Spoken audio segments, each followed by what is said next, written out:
Сәлеметсіздер ме, құрметті менің тыңдармандарым. Мәлике сұлу дүниеде ең бағалы темір алтын деді. Бірақ әйелдер неге күміс білезік таққанды жақсы көреді?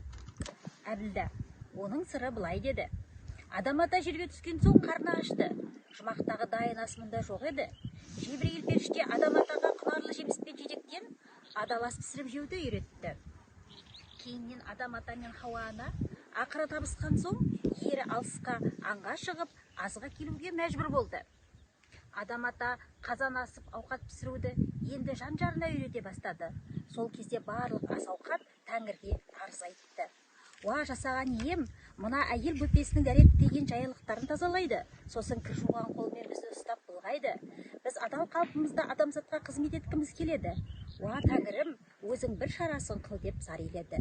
Тәңірісі, мен білезік жіберемін, соны білегіне тағып жүріп, ас ауқатын әзірлесе, астың адалдығы мен басының амандығы саламат сақталады деп оларды жұбатты. Пейіштен алтын күміс гауһар үшеуін алып Хауа анаға жіберді. Алтын мен гауһар кірпияз еді.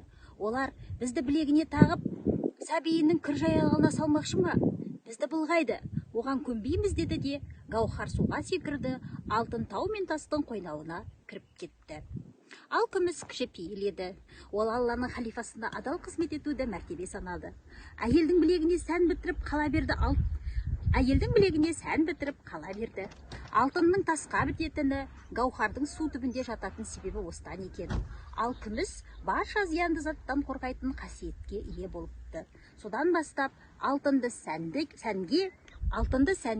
күмісті емге тағады деген атасөз қалды.